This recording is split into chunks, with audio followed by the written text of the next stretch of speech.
Good morning সবাইকে। আজকে সকালটা কিন্তু একটু অন্য রকমভাবে স্টার্ট হতে চলেছে, কেননা আমরা চলে যাচ্ছিলাম দীঘাতে। আর বাঙালিদের তো একটা কথাতেই আছে, কিছু ভাল লাগছে না, কিছু ইচ্ছা করছে না, কোথাও ঘুরে আসি মানে কাঁচা পিঠের মধ্যে হচ্ছে ওই দীঘাই।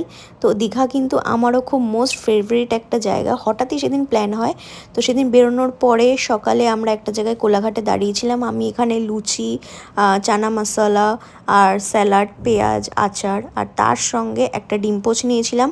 আর ওর কিন্তু গতানুগতিক সেই একই ব্রেকফাস্ট, ও কিন্তু এই খাবারগুলো একদম পছন্দ করে না। ওর একদম সাদামাটা খাবার, ব্রেড, বাটার, চিনি আর সাথে হচ্ছে একটা অমলেট। এতটাই গরম ছিল বাইরে, আমরা যাওয়ার পথে নাই নাই করে 10 থেকে 15 বার দাঁড়িয়েছি। কেননা আমাদের মনে হয়েছিল, আমরা ভেবেছিলাম 3:30 থেকে 4:45-এর মধ্যে বাড়ি থেকে বেরিয়ে যাব, কিন্তু আমরা সেটা বেরোতে পারিনি। আমাদের বেরোতে বেরোতে অলমোস্ট 5টা বেজে গেছিলো। তাই জন্য কিছুক্ষণ যাওয়ার পর অতটা অসুবিধা হয়নি, কিন্তু যখন আস্তে আস্তে রোদটা পড়তে শুরু করলো তখন কিন্তু একটা আলাদা লেভেলেরই কষ্ট হচ্ছিল। আর তার মধ্যে আরেকটা সমস্যা হয়ে গেছিলো, সেটা হচ্ছে পিঠে আমি এমন একটা ব্যাগ নিয়েছিলাম, ওই ট্রেকিংয়ের যে ব্যাগগুলো হয় না, ওই ট্রেকিংয়ের ব্যাগগুলো নিয়েছিলাম, যেটা কিন্তু আরও অসুবিধা হয়ে গেছিলো বাইকে একটু বসার জন্য। তো তারপরে ফাইনালি আমরা হোটেলে পৌঁছালাম। হোটেলে পৌঁছানোর পরে যেন একটা আলাদা রকমের শান্তি পেলাম রীতিমতো। আর এই যে প্রপার্টিটা দেখছো, এই প্রপার্টিটার নাম হচ্ছে জোন বাই দ্য পার্ক। এটা একেবারে নতুন হয়েছে, 1.5 থেকে 2 মাস হয়েছে আই গেস। আমি এর আগেও অনেক ভিডিও ব্লগ দেখেছি, সেটাতে দেখেই এটা আমি সাজেস্ট করব সবাইকে। নো ডাউট ভীষণ ভালো ছিল প্রপার্টিটা, আর কোনো কথা হবে না জাস্ট। আর আমরা যখন ওদেরকে ফোন করেছিলাম, তো ওরা তখন বাজেটটা অনেকটাই বেশি বলছিল, প্রায় 4-5-এর কাছাকাছি বলছিল একদিনের জন্য। কিন্তু তারপরে আমি ওদের কিছু ডিসকাউন্টের কথা বলে তখন ওরাই নিজে থেকে আমাকে সাজেস্ট করলো যে মেক মাই ট্রিপ থেকে বুক করার জন্য, ওখানে অনেকটা কম প্রাইসে আমি পেতে পারি। তো তখন আমি মেক মাই ট্রিপ থেকে এটা বুক করলাম। আর ট্রাস্ট মি, এটা অনেকটাই অ্যাফোর্ডেবলে আমরা পেয়ে গেছি। তোমরা যদি গিয়ে একটুখানি সার্চ করো, মোটামুটি 2.5 ট্যাক্স ফ্যাক্স নিয়ে 3-এর মধ্যে হয়ে যাবে একদম। 2,000 কত ছিল অ্যাকচুয়ালি রুম রেটটা, তার সাথে 600 না 700 টাকা ট্যাক্সেস। তো আমি রাউন্ড ফিগারে মোটামুটি 3,000 টাকাই বললাম। এবারে আমরা একটা কথাতে আসি, সেটা হচ্ছে এটার সাথে কিন্তু আমরা লাঞ্চ বা ডিনার এটা আমরা অ্যাড করেছিলাম। কেননা আমি ভাবলাম যে ওখানে গিয়ে ওই এতটাই টায়ার্ড থাকবো, তখন আর ইচ্ছা করবে না বাইরে গিয়ে কোথাও খাওয়ার জন্য। তো তার জন্য ভাবলাম আলাকাটাতে তো সেই একটা চিকেন কষা বা একটা মাছের দাম সেই 250-300 করেই আছে। তো সেটা যদি আমরা দুজনের, যদি আমাদের 1,000 টাকাতেই এতগুলো আইটেম পাওয়া যায় আর আনলিমিটেড বাফেটের মতো, তাহলে তো কোনো কথাই হবে না। তো তার জন্য আমরা ওই বাফেটটা নিয়ে নিয়েছিলাম, দুজনের 1,000 টাকা করে, মানে দুজনের দুদিনের জন্য আরও 2,000 টাকা। এটা সত্যি অনেকটা অ্যাফোর্ডেবল বা কম প্রাইসে, যেটা কিন্তু ওদের ফোন করে বলাতে ওরা বলেছিল আরও অনেক বেশি, মোটামুটি 4-এর মতো হবে, কিন্তু সেটা হয়নি। আর সবথেকে একটা ভালো জিনিস যে এখানে বাথরুমে আমি আমার হেয়ার ড্রায়ারটা পেয়েছিলাম, কারণ একটা হেয়ার ড্রায়ার ক্যারি করা পসিবল হয় না বাইক রাইডিংয়ে। আর এটা ছিল ওদের রেস্টুরেন্ট, যেটা কিন্তু ভীষণই সুন্দর ছিল। আর এখানেও কিন্তু তোমরা পুল ভিউ এনজয় করতে করতে খাবার দাবার খেতে পারবে। আর এখানে মিলে কিন্তু অনেক কিছুই ছিল স্টিম রাইস, ডাল, চাইনিজ আইটেমের নুডলস, তারপরে চিলি ফিশ, চিকেন লাবাবদার, তারপরে রসগোল্লা, আইসক্রিম, অনেক কিছুই ছিল। আরও পাঁপড় ভেজিটেবলস আইটেমও ছিল, সেটা আমরা নিইনি। তো এটাই ছিল আজকে আমাদের লাঞ্চ। তো এখন হচ্ছে সন্ধে 8টা মতো বাজে। এতটাই টায়ার্ড ছিলাম যে এসে মানে স্নান ফান করে লাঞ্চ করে কতক্ষণ একটু ঘুমাবো, কেন মাথাটা পুরো ভার হয়েছিল যাওয়ার পথে। এত গরম রাস্তায়, তার মধ্যে ওই যে দাঁড়িয়ে দাঁড়িয়ে থেকে ঠান্ডা জল কিনছি, সেটা মুখে দেওয়া, মাথায় দেওয়া, আরও মাথা ব্যথা হয়ে গেছে রীতিমতো। মানে আমাদের বেরোতে আজকে 5টা মতো অ্যাটলিস্ট বেজে গেছে। এটাই যদি আমরা একদম টায় 3:30-4টার দিকে বেরিয়ে যেতাম, হয়তো এতটা কষ্ট হতো না, কেননা যত বেলা হবে তত কষ্ট বাড়বে। তো প্রচণ্ড একটা ক্লান্তি ছিল শরীরের ভিতরে যে কতক্ষণে পৌঁছাবো। আজকে নাই নাই করে যাওয়ার সময় 8 থেকে 10 বার দাঁড়িয়েছি, কেননা কিছু করার নেই, পারছি না, খুব কষ্ট হচ্ছে। কিন্তু এখানে এসে স্নান ফান করে খাওয়া দাওয়া করে একটু রেস্ট ফেস্ট নিয়ে এখন শান্তি। একটু উঠেছিলাম অনেকক্ষণ আগেই, একবার উঠে দেখলাম ওর কাজ শেষ হয়নি। আমি ভাবলাম যে ও কাজ করছে, একটুখানি ও বিশ্রাম নিয়ে নিক, তারপরে দেখা যাবে। তো ও বিশ্রাম নিতে গিয়ে ব্যাস আবার ঘুমিয়ে পড়েছি। এখন উঠে দেখি যে 8টা বাজে, আর এখন 1 কাপ চা, শান্তি রীতিমতো।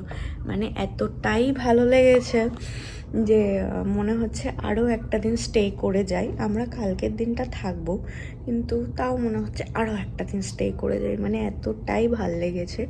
বলতে গেলে রুম টুম তো সব কিছু আপনাদের একটু দেওয়াই হয়েছে। সেখানে রুম নো ডাউট অ্যাফোর্ডেবল প্রাইসে ভীষণ সুন্দর। কিন্তু একটা কথা আছে, সেটা হচ্ছে যে মনে হয় না এই প্রাইসটা এরকম রেঞ্জেই থাকবে, পরবর্তীকালে এটা 5-এর কাছাকাছি যাবে। কেননা এত সুন্দর প্রপার্টিটা, তাই জন্যই এটা বলা। তো যতটা তাড়াতাড়ি সম্ভব চলে আসুন। এত সুন্দর একটা রিসর্ট বা এত সুন্দর একটা প্রপার্টি আপনারা ঘুরে যান, আপনাদের ভীষণ ভালো লাগবে, এটাই আমি রেকমেন্ড করি। এইবার একটা কথায় আসবো, সেটা হচ্ছে খাওয়া দাওয়ার দিক থেকে বলতে গেলে নট টু মাচ গুড। এবার যেহেতু আমরা বাফেটটা নিয়েছিলাম, আর বাফেটের প্রাইসটা অনলাইনে খুবই সামান্য ছিল, মানে বলতে গেলে দুজনের মিলিয়ে 1000 টাকা। সেখানে একটা ভ্যারাইটি রকমের আইটেম, ভাত, স্টিম ডাল, চিকেন, তারপরে হচ্ছে ওদের নুডলস ছিল, চিলি ওয়েস্টার সস, মানে ফিশ ছিল আর কি।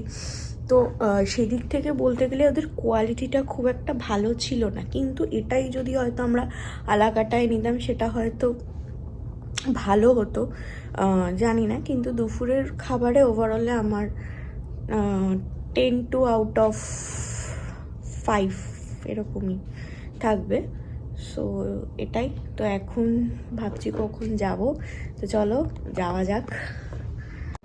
তো নেক্সট ডেতে মর্নিংয়ে আমাদের ব্রেকফাস্টটাও বাফেটে ইনক্লুডেড ছিল রুমের সাথেই।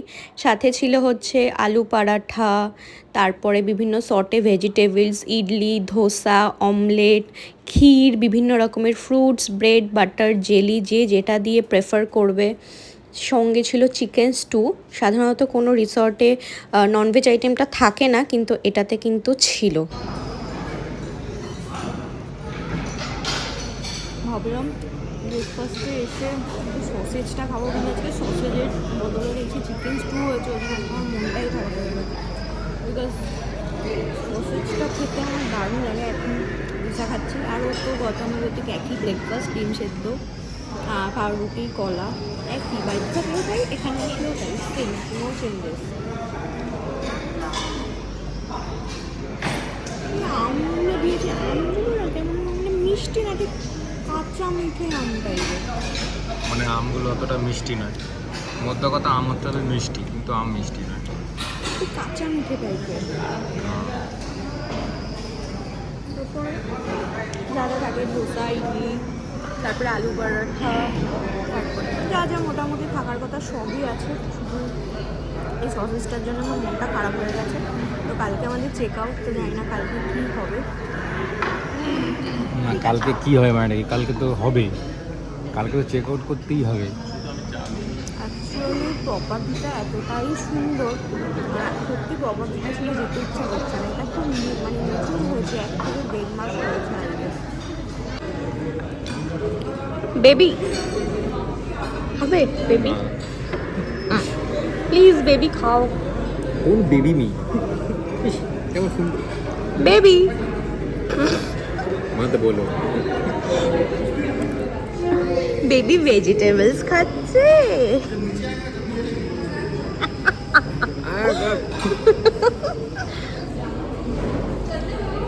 So sweet baby.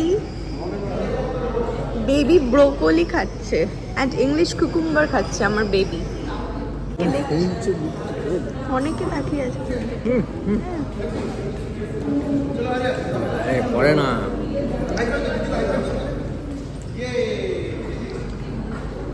Baby me baby.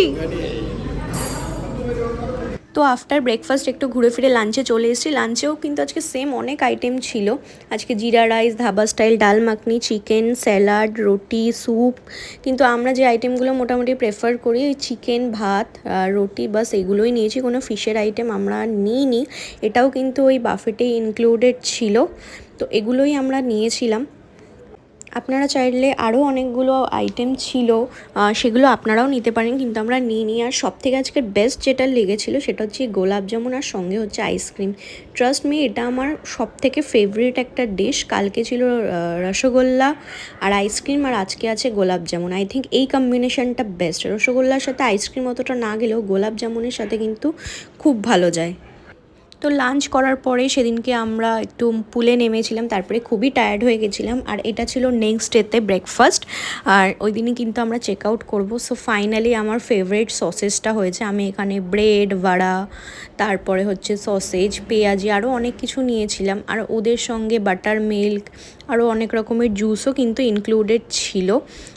ভাড়াটা বেশ খেতে অনেকটাই ভালো ছিল, আর ও ওখানে নিয়েছিল সেম খাবার।